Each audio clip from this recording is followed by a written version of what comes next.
Good morning everyone. Welcome you all. आप सबका स्वागत है हमारे इस फाइनेंशियल फ्रीडम के वेबिनार में, which we are doing on a special occasion of independence day. तो आज हम बात करेंगे फाइनेंशियल आर्थिक फ्रीडम के बारे में। Let me introduce myself. I am Jyoti Mehta. मैं और मेरा भाई राज मेहता, हम दोनों ही काफ़ी keen है to spread financial literacy among one and all. और उसी की वजह से हमने काफ़ी सारे इनिशिएटिव्स लिए हैं। हमने हमारे घर पे, फिर स्कूल के 8th 9th 10th के स्टूडेंट्स के लिए, कॉलेजेस में और काफ़ी सारे सोसाइटीज़ वगैरह में जाके हमने सेमिनार्स कंडक्ट किए हैं just to spread financial knowledge, specifically more so for school students, क्योंकि उनको लाइफ में ये सब चीज़ें, ये कंसेप्ट जितना जल्दी समझ में आ जाए उनका उनके लिए उतना बेहतर होगा। कभी कभी हमें ऐसा फील होता है कि यही चीज़ अगर हमें पहले पता होती तो हम काफ़ी सारा ज़्यादा अचीव कर सकते थे लाइफ में financially. So let us take it forward. Financial freedom से हम क्या समझते हैं, यहाँ पे काफ़ी सारे पॉइंट्स मेंशन किए हैं मैंने, बट बेसिकली मेरे हिसाब से फाइनेंशियल फ्रीडम का मतलब यही होता है कि हम लाइफ में ऐसा स्टेज अचीव करें जिसमें हमें पैसों के लिए मेहनत ना करना पड़े। ठीक है, तो basically financial freedom is nothing but freedom of time, कि मैं मेरा जो लाइफ है, मेरा टाइम है, वो मेरी अपनी पसंद से स्पेंड कर सकती हूँ। मुझे जो चीज़ में मज़ा आता है वो मैं करूँ।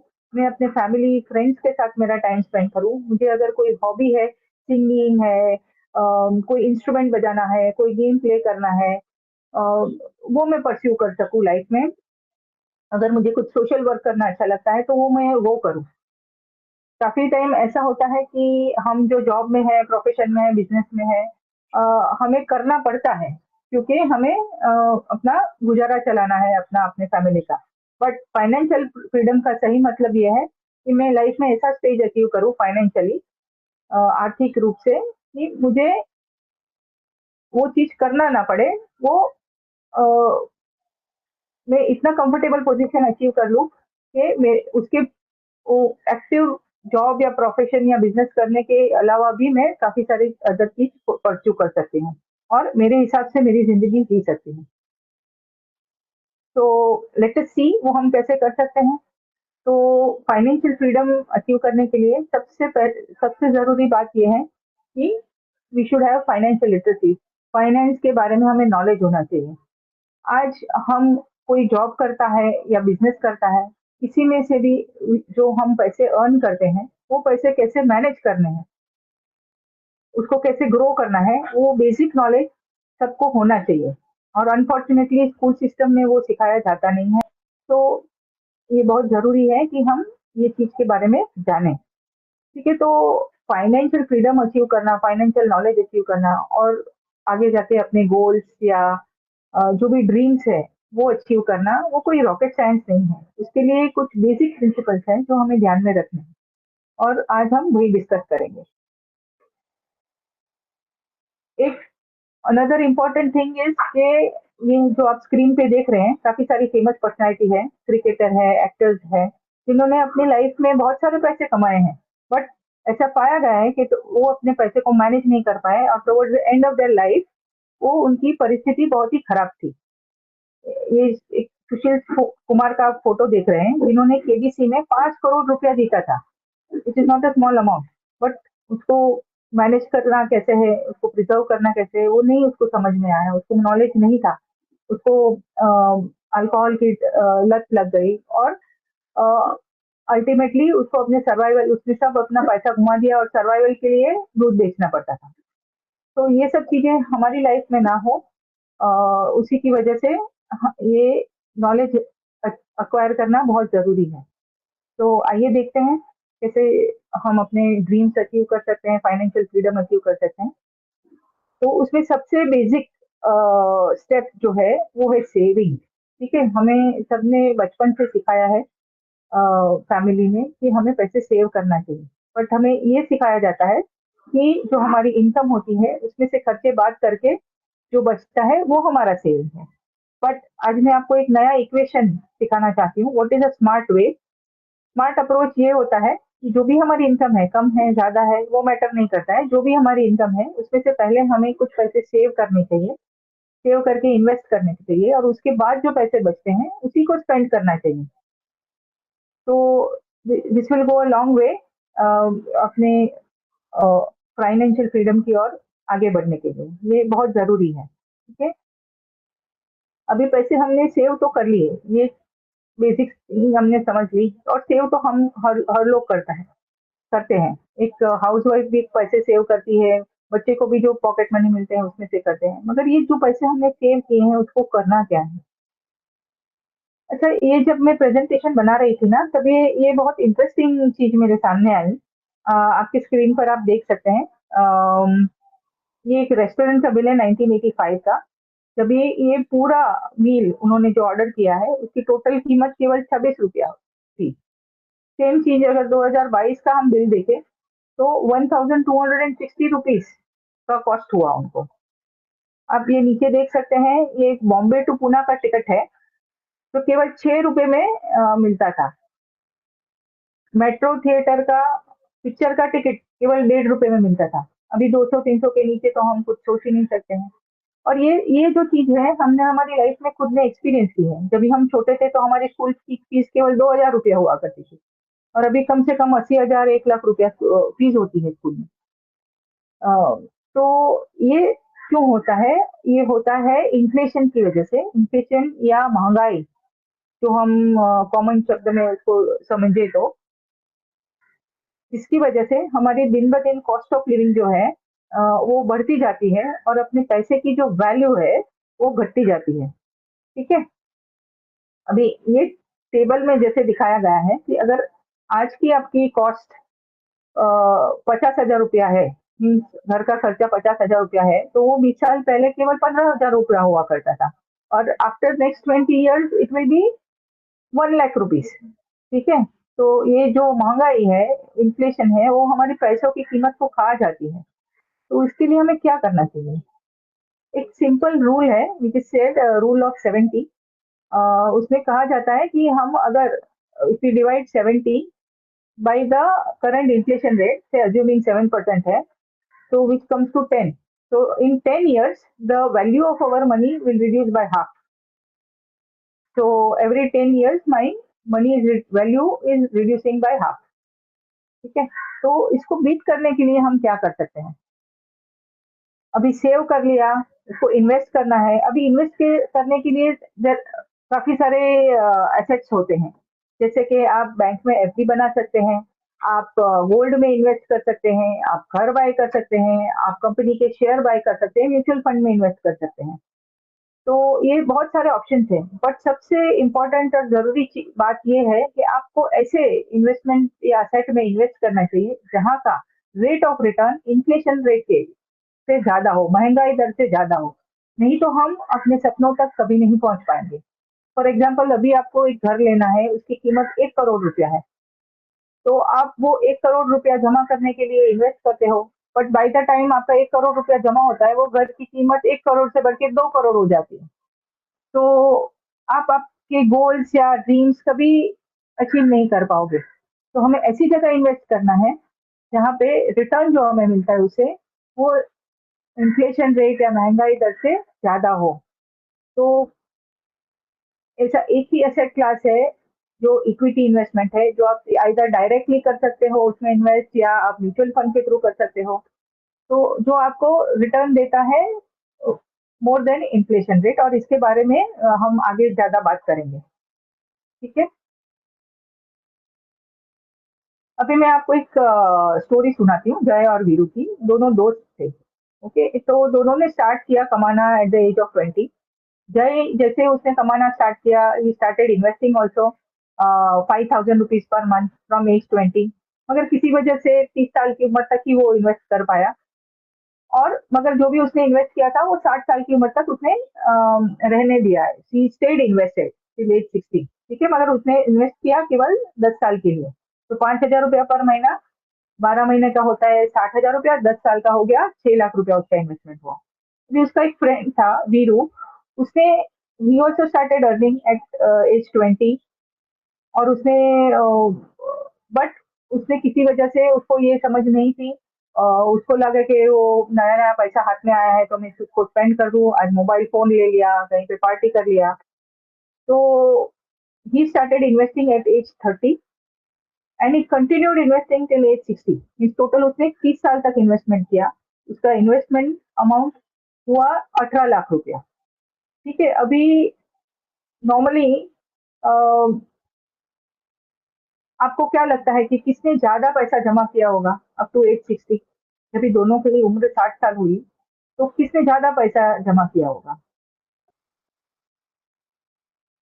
या हाँ, नॉर्मली हमें लगता है कि वीरू ने ज्यादा पैसा लगाया है, ज्यादा टाइम के लिए लगाया है, तो वो उसने ज्यादा बनाया होगा, but that is not the case.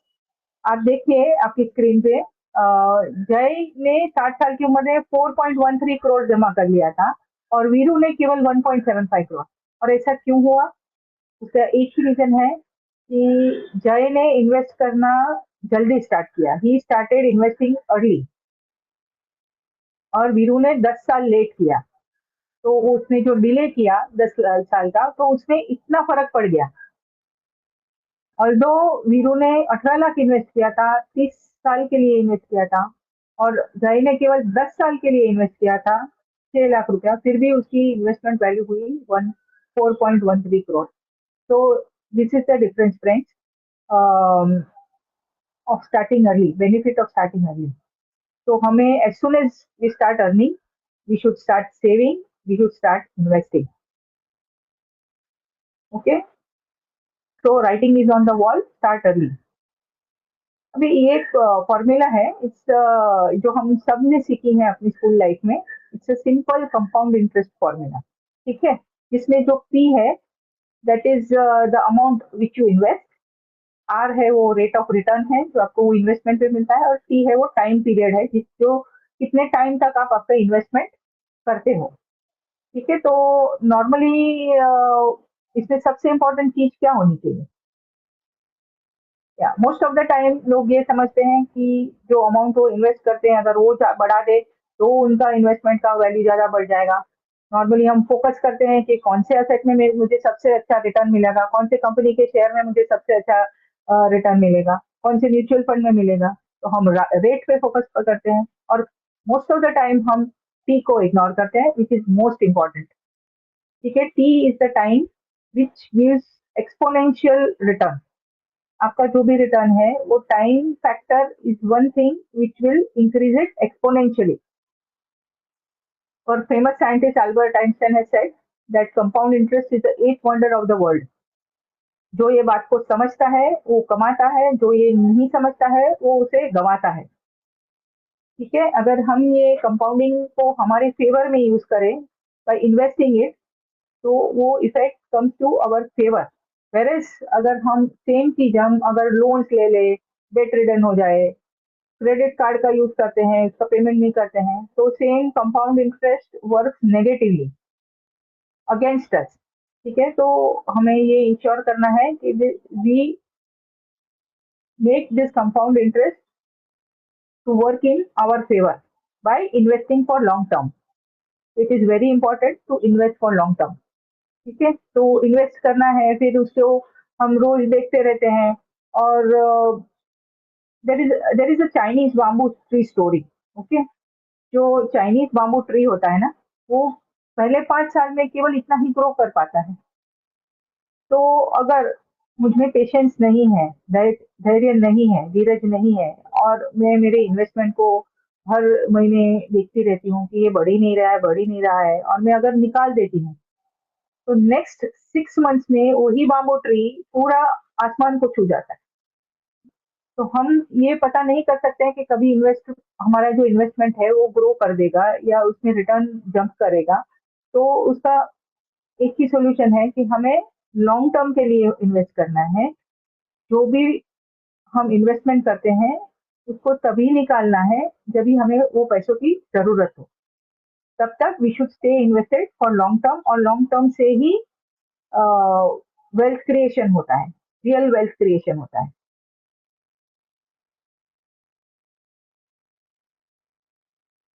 अभी एक स्टोरी है, और एक एक्सपेरिमेंट किया गया था स्कूल चिल्ड्रन के साथ। 5-6 साल के बच्चे थे, उनको एक मार्श मेलो दिया गया, और उनको कहा गया कि या तो आप इसे इमीडिएटली खा सकते हो, या आप अगर आधा घंटा वेट कर लो तो आपको एक के बदले 2 मार्शमेलोज मिलेंगे। तो कुछ बच्चे वेट नहीं कर पाए और उन्होंने इमीडिएटली खा लिया, उनको एक ही मार्शमेलो मिला। कुछ बच्चे ऐसे थे जिन्होंने वेट कर लिया, अपनी जो इच्छा थी उसको कंट्रोल किया, और आधा घंटे वेट किया तो उनको एक के बदले 2 मार्शमेलो मिले। अभी यही बच्चों को आफ्टर 20 ईयर्स उनका सर्वे किया गया कि वो लाइफ में कहाँ तक पहुंचे हैं। तो जो बच्चों ने वेट किया था, उन्होंने लाइफ में काफी, they were much more successful, success achieve किया था एज कम्पेयर टू दोज जिन्होंने इमीडिएटली खा लिया था। अभी यही चीज को बोलते हैं हम डिलेड ग्रेटिफिकेशन। ये सपोज मेरे पास आज 10 लाख रुपया है, मुझे कहीं घूमने जाना है, फॉरेन ट्रैवल करना है, मेरे पास पैसे है, मैं जा सकती हूँ और मैं वो स्पेंड कर सकती हूँ।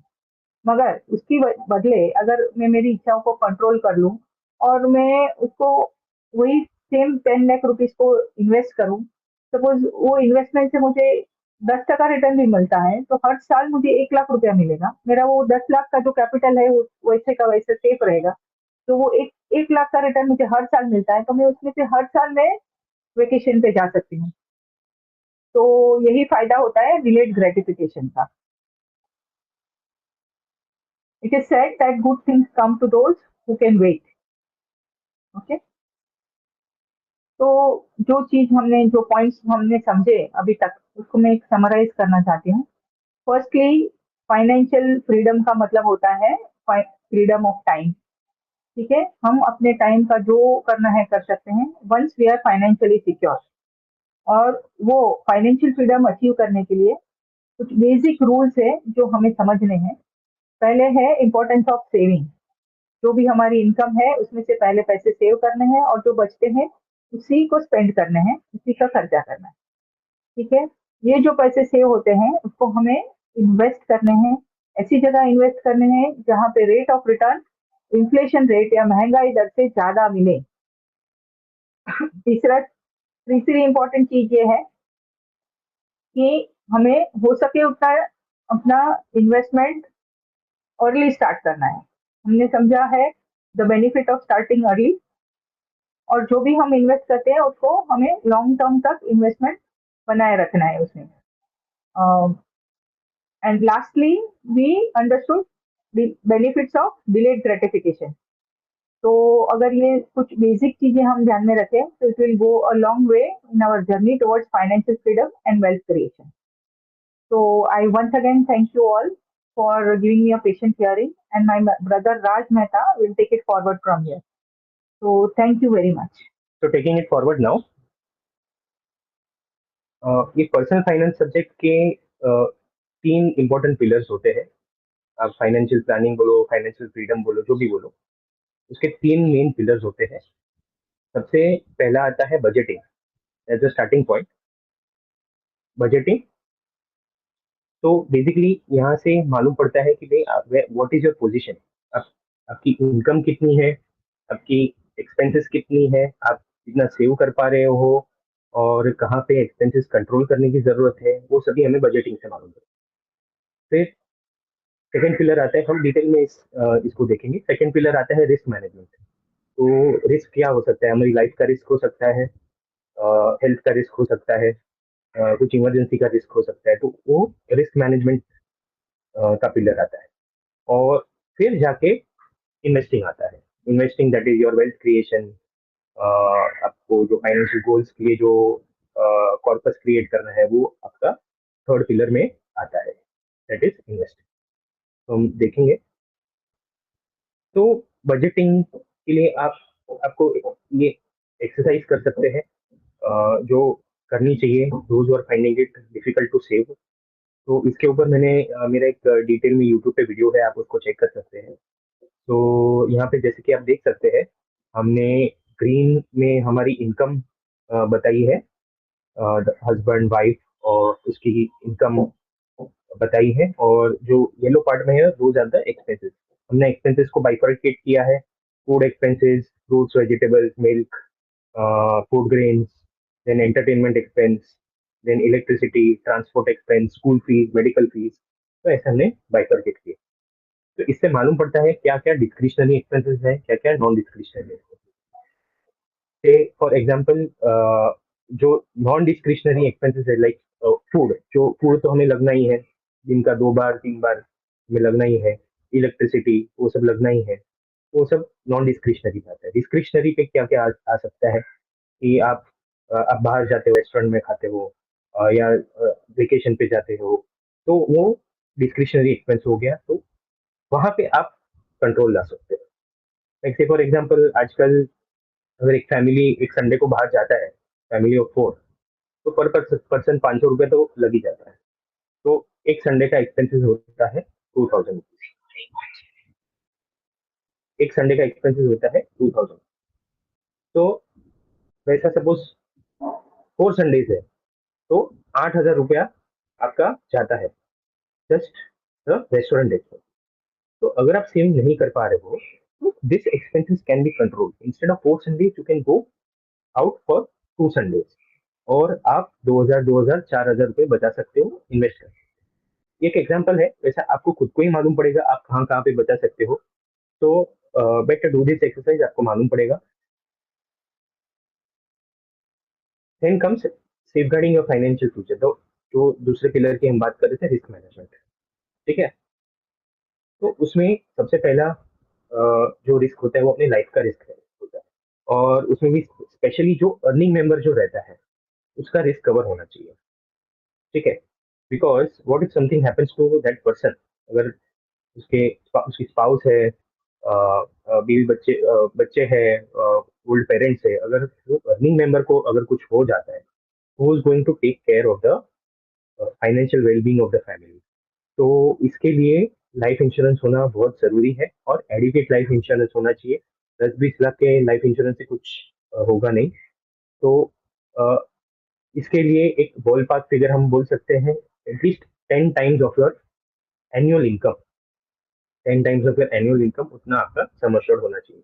तो अगर आपकी एनुअल इनकम 10 लाख है, तो सम अश्योर्ड एटलीस्ट 1 करोड़ का होना चाहिए।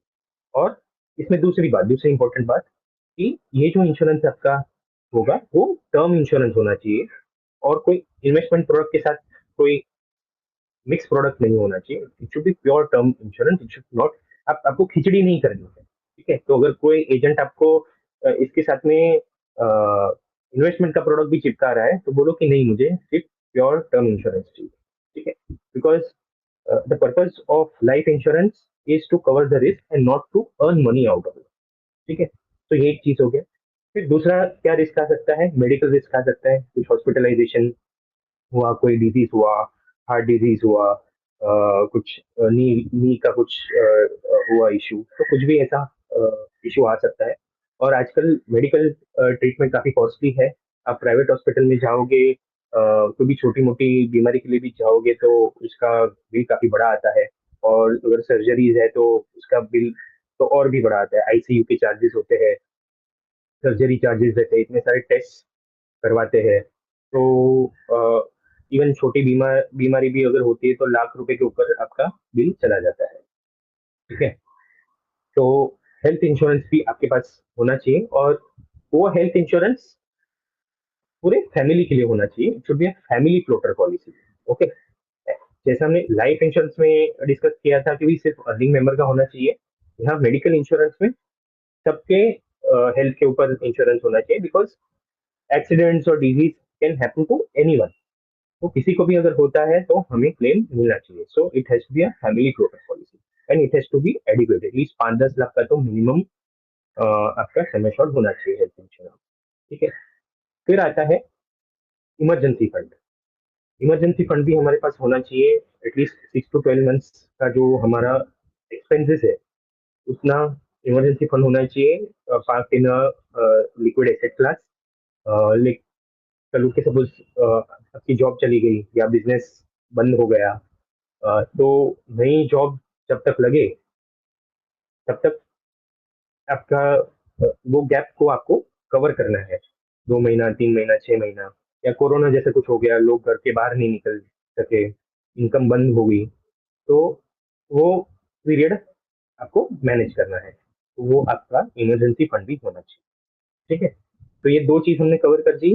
बजटिंग वो अपना पहला पिलर था।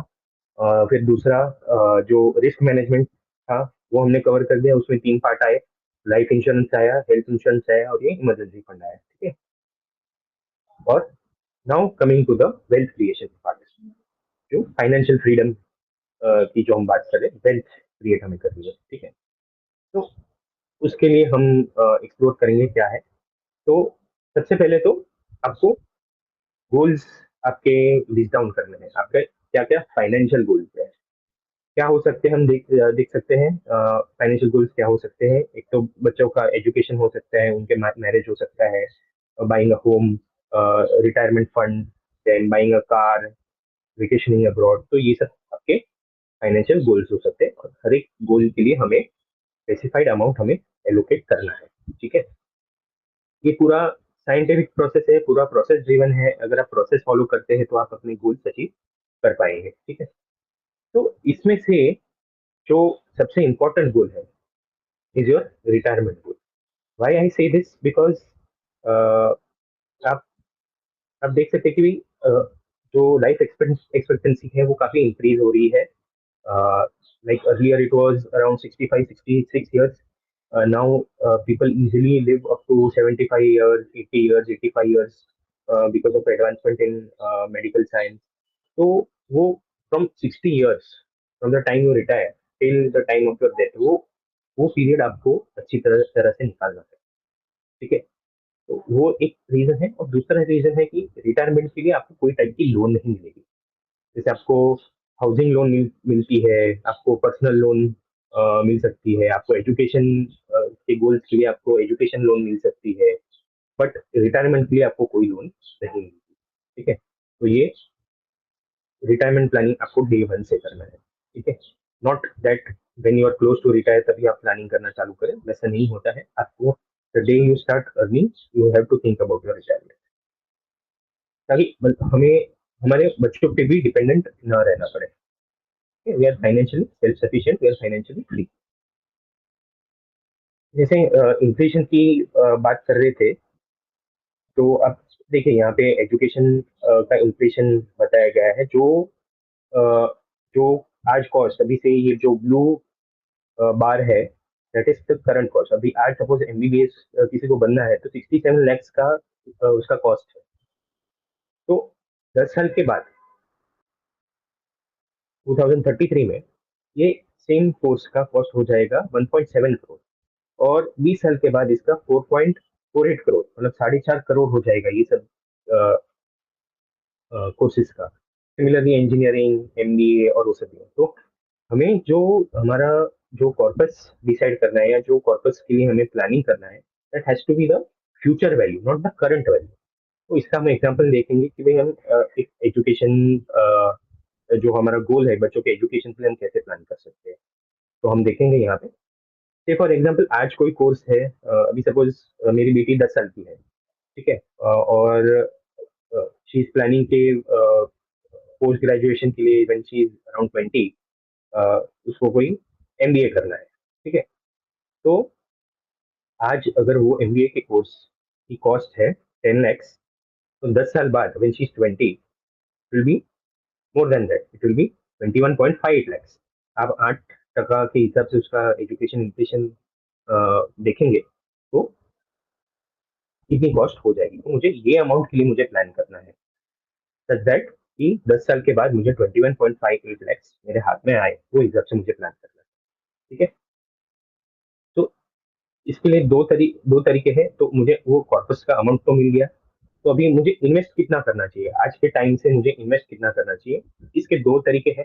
अगर मेरे पास लमसम अमाउंट है, एक एक हाथ में मेरे पास पैसा है, तो अगर मेरे पास 7 लाख रुपया है, तो 7 लाख रुपया या जो 6.6 लाख 95,000 यहाँ पे बता रहा है, तो अगर वो आज मैं अगर इन्वेस्ट करता हूँ एट द रेट ऑफ 12%, तो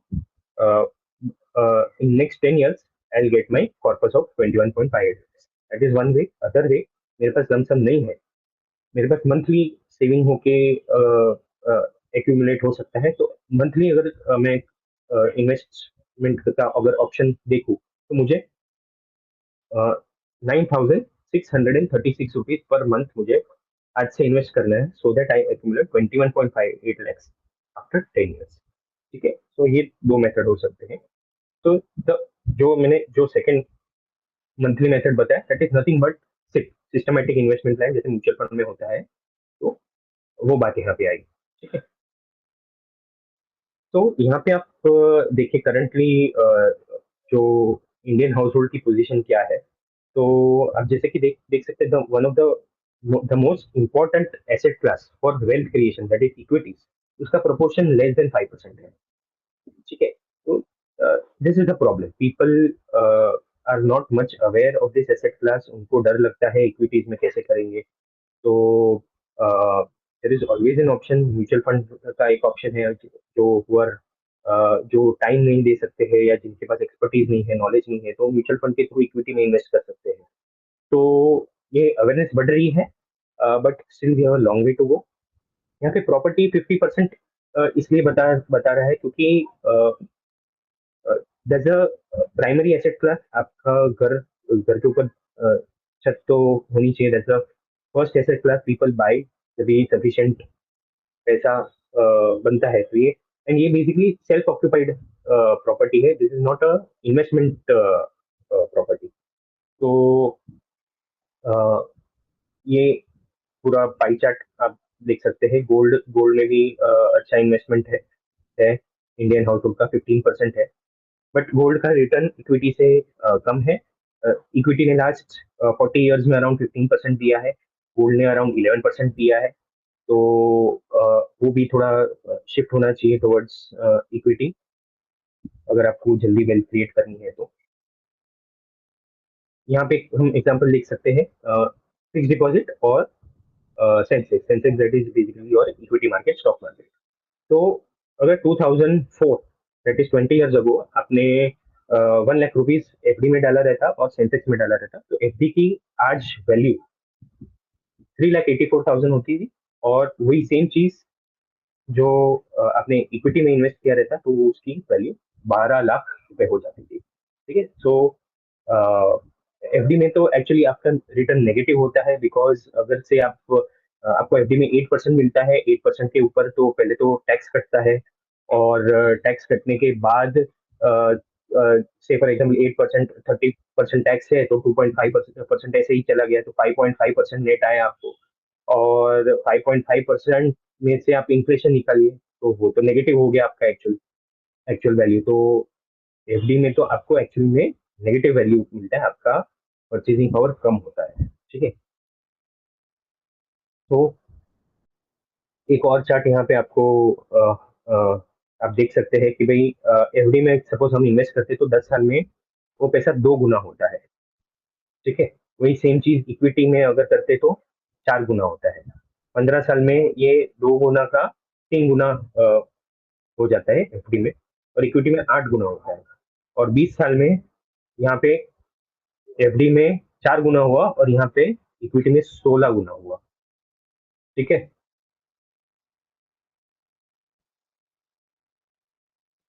सो इसका मतलब क्या क्या है कि पूरा पूरा पैसा इक्विटी में हम डालें? No, that's not the answer. हमें प्रॉपर एसेट एलोकेशन करना चाहिए, where higher proportion we can allocate to equity, and जो बाकी के जो एसेट क्लास है उसको हम लोअर प्रोपोर्शन दे सकते हैं। तो हमें प्रॉपर एसेट एलोकेशन करना चाहिए, और उसका एक रीजन ये है कि the the performing asset class keeps on changing. तो आप ये टेबल में अगर आप देखेंगे कि भाई 2014 और 15 में गोल्ड ने सबसे वर्स्ट परफॉर्म किया, ठीक है, लास्ट में आया है, लेकिन 2016 में टॉप परफॉर्मर था। देन अगेन 2017 में सबसे वर्स्ट परफॉर्मिंग था, और 18, 19, 20 में टॉप परफॉर्मिंग था। तो the winners keep on changing. Okay, तो आपको प्रॉपर एसेट एलोकेशन करना है। तो लाइक से फॉर एग्जांपल जब भी रिसेशन होता है तभी गोल्ड काफी बढ़ता है, एंड वाइस वर्सा जब इकोनॉमी ग्रो होती है, गोल्ड थोड़ा स्टेबल होता है, एंड इक्विटी मार्केट काफी फास्ट ग्रो होता है। there has to be asset allocation. Asset allocation also has to be according to the life cycle. अगर आप यंग हो, आप आपकी इनकम अच्छी है, आप रिस्क ले सकते हो, आप इक्विटी में ज्यादा इन्वेस्ट कर सकते हो. As against this, if you are towards your retirement, तो at such point of time आपका जो फिक्स इनकम है या डेट में आप ज्यादा इन्वेस्ट करना चाहिए, एंड इक्विटी का प्रोपोर्शन कम होना चाहिए. ठीक है. सो जैसे हमें थाली में सब मिष्ठान, फरसान, चपाती, राइस और डिफरेंट सैलड्स एंड एवरीथिंग हमें चाहिए, दैट्स अ फुल प्लेटर. वैसे ही हमारे पोर्टफोलियो में भी हर एक एसेट क्लास का सर्टन परसेंटेज होना चाहिए. तो ये तो पावर ऑफ कंपाउंडिंग का मेरी सिस्टर ने बताया था.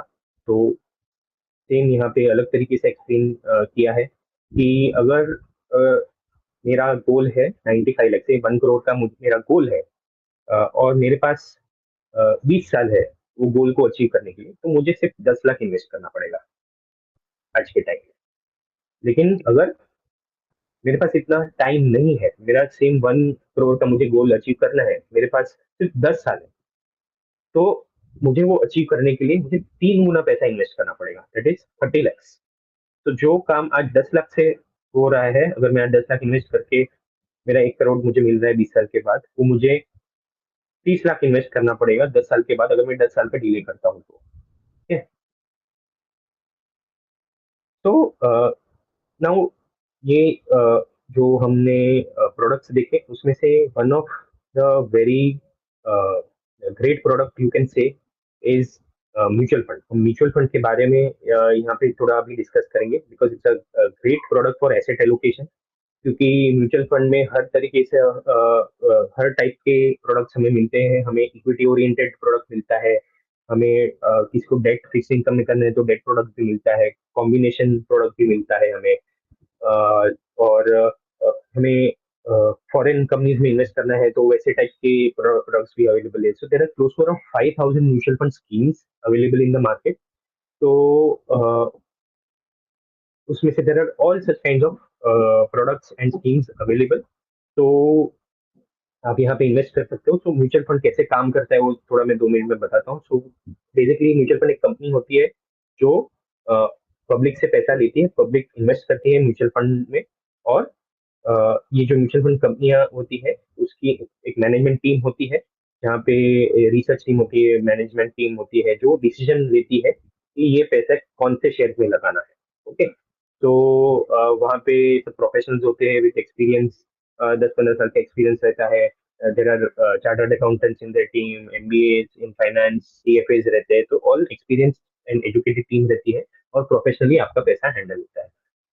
वो पैसा वो मार्केट में इन्वेस्ट करती है या फिक्स इनकम में इन्वेस्ट करती है, as per the scheme goals. Scheme document में क्या लिखा है वो हिसाब से इन्वेस्ट करती है. और जैसे जैसे पैसा ग्रो होता है, वैसे वैसे आपकी इन्वेस्टमेंट की वैल्यू भी ग्रो होती है, और आपको जब भी पैसा चाहिए तो आप उसको रिडीम कर सकते हो, और जो भी आपका यूनिट्स के अगेंस्ट जो आपका ग्रोथ हुआ रहेगा उतना पैसा आपको वापस मिल जाएगा. ठीक है. So that is how mutual fund work. Okay. So कोई कोई लोगों में ऐसा कंफ्यूजन रहता है कि भाई म्यूचुअल फंड करना चाहिए या सिप करना चाहिए. तो basically SIP is nothing but a mutual fund only. SIP is just a way of investing in mutual fund. आप दो तरीके से म्यूचुअल फंड में इन्वेस्ट कर सकते हो, एक लमसम इन्वेस्ट कर सकते हो, और एक आप एसआईपी के थ्रू इन्वेस्ट कर सकते हो. मंथली मंथली थोड़ा 5,000 10,000 आप इन्वेस्ट कर सकते हो, या लमसम एक साथ में 20,000 50,000 लाख रुपया 5 लाख ऐसा आप इन्वेस्ट कर सकते हो. It's just a mode of investing. But SIP से बेनिफिट क्या होता है, एक टाइप का डिसिप्लिन आ जाता है कि भाई आपको सर्टन अमाउंट आपको इन्वेस्ट कर रही है, वो आपके बैंक से डिडक्ट हो जाता है. आप 500 रुपये से चालू कर सकते हो एसआईपी. तो वो काफी अच्छा प्रोडक्ट है. लोअर मिडिल क्लास ये सभी लोग ये इसका बेनिफिट उठा सकते हैं. तो यू हैव टू स्पेसिफाई कितने अमाउंट तक सिप आपको चालू करना है ऑन अ पर्टिकुलर डेट से. 10 तारीख है, या आपका सैलरी आता है और 5 तारीख का रखना है, तो आप वैसे रख सकते हो. And every 5th of the month और every 10th of the month, जो भी आप डेट स्पेसिफाई करें, बैंक अकाउंट से उतना पैसा आपका डिडक्ट होता है और म्यूचुअल फंड में इन्वेस्ट होता है. तो SIP is a suitable way of creating a corpus. आप देख सकते हो, अगर 5,000 आप इन्वेस्ट करते हो 20 साल के लिए एट 12%, तो आपका वो 46 लैक्स बन जाता है। 5,000 25 साल के लिए अगर आप करते हो तो 85 लैक्स हो जाता है, और 30 साल के लिए करते हो तो 1.5 करोड़ हो जाता है। It's a very systematic and scientific approach towards goal planning and wealth creation. तो ये सिप के फीचर्स है, आप कभी भी रिडीम कर सकते हो, कोई भी डेट सिलेक्ट कर सकते हो। मिनिमम आप इवन 200 रुपए से भी चालू कर सकते हो। 200 certain schemes are available for 200 also. 500 से आप तो चालू कर सकते हो। Majority of the schemes are available for 500 rupees minimum amount of investment. आप कभी भी स्टॉप कर सकते हो, आप सिप बढ़ा भी सकते हो। उसको स्टेप अप सिप बोलते हैं। आप सिप बढ़ा भी सकते हो, तो जैसे जैसे आपका जॉब में ग्रोथ होता है, आपकी सैलरी बढ़ती है, तो आप सिप भी बढ़ा सकते हो वो हिसाब से। तो how much S I P should one do? Short answer is as much as you can. हम नेक्स्ट स्लाइड में देखेंगे। तो अगर देखिए, आप 10,000 इन्वेस्ट करते हो तो आपका 12% के हिसाब से 10 करोड़ आपका 40 ईयर्स में होगा। ठीक है, अगर आप 25,000 इन्वेस्ट कर सकते हो तो वही 10 करोड़ का कॉर्पस से रिटायरमेंट के लिए आप प्लानिंग कर रहे हो, तो आपको से 5 करोड़ 10 करोड़ का आपको कॉर्पस चाहिए, तो ये हिसाब से आपका इन्वेस्टमेंट लगेगा। तो जितना आप ज्यादा इन्वेस्टमेंट करोगे उतना जल्दी आपका गोल रीच होगा, उतना जल्दी आप फाइनेंशियली फ्री होगे। ठीक है। तो these are the mutual fund advantages. एक तो इन्फ्लेशन को बीट करता है, कन्वीनियंस है, बैंक अकाउंट से डिडक्ट, जैसा ईएमआई डिडक्ट होता है वैसा ये डिडक्ट होता है। It is manage by experts. जो आप और हम रिसर्च नहीं कर सकते, ये उनकी पूरी अलग अलग रिसर्च टीम होती है फॉर अलग अलग, फॉर डिफरेंट डिफरेंट सेक्टर्स। वो फैक्ट्री विजिट करते हैं, कंपनी के मैनेजमेंट से मिलते हैं, तो उनके पास जो इंफॉर्मेशन जो मिलती है वो हमें नहीं मिलती। As a individual person we don't get access to such research. तो उनका रिसर्च ऑलवेज हम इंडिविजुअल से बेटर होता है। उनका एज अ टीम फंक्शन करती है। It is scientific based, model based होता है। हम क्या करते हैं, हम इमोशंस में आ जाते हैं। जब भी मार्केट एकदम गिर गया तो हम बेचने को लगते हैं। तो वैसा म्यूचुअल फंड में वैसा नहीं होता है, because there are systems and processes in place. Emotions वहाँ पे इमोशंस से काम नहीं होता है, प्रॉपर मॉडल वो हिसाब से काम होता है, और टीम में डिस्कशन होने के बाद वो काम होता है। ठीक है। तो म्यूचुअल फंड में अलग अलग टाइप के रिस्क कैटेगरीज के लिए अलग अलग स्कीम्स होती है। अगर आप आप रिस्क टेकिंग है, या आपको लगता है कि पर्टिकुलर सेक्टर आगे अच्छा करने वाला है, मैन्युफैक्चरिंग अच्छा करने वाला है, या टेक्नोलॉजी करना है, तो उसके लिए वो सेक्टोरल फंड्स होते हैं। वो थोड़े ज्यादा रिस्की होते हैं, क्योंकि अगर वो पर्टिकुलर सेक्टर जब भी डाउन होता है या वहाँ पे रिसेशन आता है, तो your stocks will be affected more, your portfolio will be affected. फिर ब्रॉड बेस्ड इक्विटी फंड्स रहते हैं, इंडेक्स बेस्ड रहते हैं, बैलेंस फंड्स रहता है। तो ये सब दो रिस्क है। लिक्विड फंड्स में एकदम कम रिस्क आता है, और सेक्टरल फंड्स में एकदम ज्यादा रिस्क है। देन एडवांटेजेस ऑफ स्टार्टिंग से अर्ली। तो अगर आपको 5 करोड़ चाहिए, तो ये साइड में ये बताया है कि अगर आपको 5 करोड़ चाहिए एट द एज ऑफ 60, तो अगर आप एट द एज ऑफ 23 से अगर आप चालू करते हैं, तो 7,000 पर मंथ के हिसाब से अगर आप इन्वेस्ट करना चालू करते हो, तो आपका 5 करोड़ बन जाएगा एट द एज ऑफ 60। लेकिन जितना जितना आप डिले करते हो, उतना उतना आपको पर मंथ अमाउंट ज्यादा लगेगा। सो से फॉर एग्जाम्पल, आप इंस्टेड ऑफ 23 ईयर्स, अगर आप 35 ईयर्स पे अगर आप चालू करते हो शिफ्ट करना, तो जो यहाँ पे 7,000 लगा था, वो यहाँ पे 35 ईयर्स पे आपका ऑलमोस्ट 30,000 आपको लगेगा। सो एवरी मंथ आपको 30,000 आप अगर आप इन्वेस्ट करोगे, तो जाके आपका पर्पस 5 करोड़ होएगा एट द एज ऑफ 60। तो इसका मेन क्रक्स यही है कि भाई आप जल्दी चालू कीजिए, जैसे कि मेरी सिस्टर ने बताया था, आपकी you have to start early. Okay. हाँ, फिर एक चीज ये आता है कि आपको जो पहला जो माइलस्टोन है, पहला जो करो 1 करोड़ जो आपको आप रीच करते हो, उसमें बहुत आपको टाइम लगता है। ये कंपाउंडिंग ऐसे ही काम करता है। आपको लगेगा कि अरे मेरा पोर्टफोलियो ग्रो हो ही नहीं रहा है, हो ही नहीं रहा है, 2 साल हुआ, 3 साल हुआ, 5 साल हुआ, अरे मेरा कोई माइलस्टोन रीच ही नहीं हो रहा है, और तो फिर ये मुझे म्यूचुअल फंड नहीं करना है, बंद करना है। ठीक है, it doesn't make any sense. ठीक है, ये ऐसे ही काम करता है। आप यहाँ पे आप देखिए, 10 करोड़ अगर आपको रीच करना है, तो अगर आप टोटल पीरियड यहाँ पे देखेंगे तो 10 करोड़ रीच करने में आपको 32 ईयर्स लगे as per this investment 25,000 per month.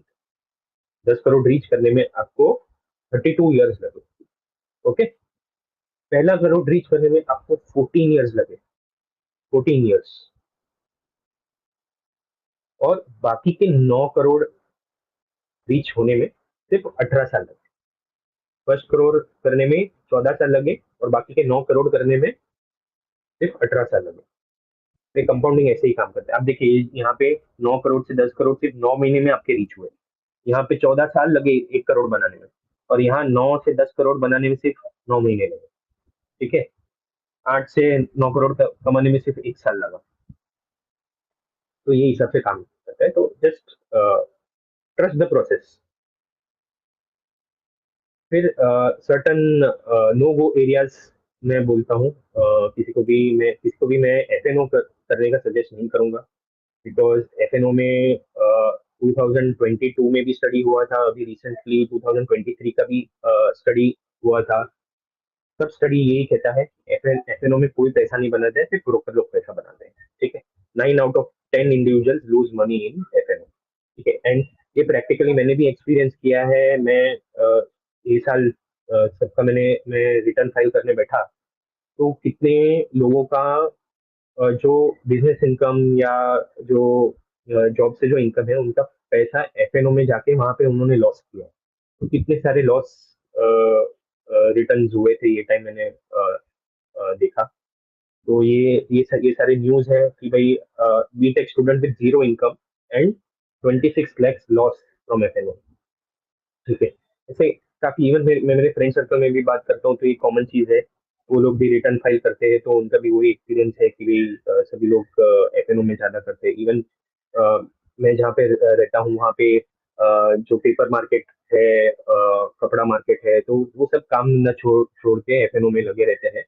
उनका ध्यान एफएनओ में रहता है, एंड अल्टीमेटली जो जो उसका मेन बिजनेस है उससे जो इनकम होती है वो पूरा इसमें गवा देते हैं। तो एफएनओ नहीं करना है हमें। सिमिलरली बिटकॉइंस और वो सब जो एक्सोटिक प्रोडक्ट्स है जो हमें समझ में नहीं आते हैं, जो अनरेगुलेटेड है, उसमें हमें नहीं जाना चाहिए। ओके, हाँ, फिर लास्ट एक पार्ट आता है। One of the important part is estate planning. Estate planning meaning will banana. Okay, तो आफ्टर एक्यूमुलेटिंग योर कॉर्पस, तो नेक्स्ट जनरेशन के लिए आपको, आप ये नहीं चाहते कि आपके जाने के बाद there are fights with in the family between siblings और रिलेशन खराब हो। तो इसके लिए विल बनाना है। विल बनाना भी एकदम आसान है, सिंपल पीस ऑफ पेपर पे भी आप लिख सकते हैं with couple of witnesses, and that will is legally enforceable. ठीक है, we will try to bring out such session in future regarding this scams. तो वही continuing with that FNO discussion, बहुत सारे टेलीग्राम चैनल्स, व्हाट्सएप ग्रुप्स, वहाँ पे unfiltered information आती है, एंड आपको प्रोमिसेस आते हैं कि भाई 6 महीने में आपका पैसा डबल हो जाएगा, और वो एपीके फाइल्स रहती है, तो वो आप इंस्टॉल करते हो तो आप इन्वेस्टमेंट तो आप कर पाओगे, और आपके पोर्टफोलियो में भी दिखेगा कि भाई आपका पैसा 4 गुना बढ़ गया, 1 साल में 10 गुना बढ़ गया, लेकिन जब भी आप निकालने को जाते हो तो वो निकालने नहीं देता है। ठीक है, तो वो सब स्कैम से बचना है। There is no shortcuts for creating wealth. तो ये है मेरे ये समरी है। तो what we have studied in the entire presentation. तो पहले प्रोटेक्शन की हमने बात की, जो रिस्क मैनेजमेंट की बात की, फिर सेविंग एंड इन्वेस्टमेंट की बात की, फिर rule 3 is that you need to start early. हमने देखा कैसे क्या एडवांटेज हमें मिलता है if we start early. Then goal based investing, अलग अलग गोल्स के लिए, your vacation, short term, medium term, long term, retirement planning, और वो सब इवेंट बेस्ड इन्वेस्टिंग होना चाहिए। देन हमने म्यूचुअल फंड देखा, how it is good way to invest, and last is that you need to review your portfolio. Okay, so you can take a screenshot of this. So ये barcode अगर आप scan करोगे तो that will take you to my social media handles. So I am there on Twitter, I am there on YouTube, LinkedIn and Instagram as well. तो वहाँ पे connect कर सकते हो। You can note down my email ID and phone number also. कुछ भी doubt है So you can, I'm available anytime and you can clear your doubts.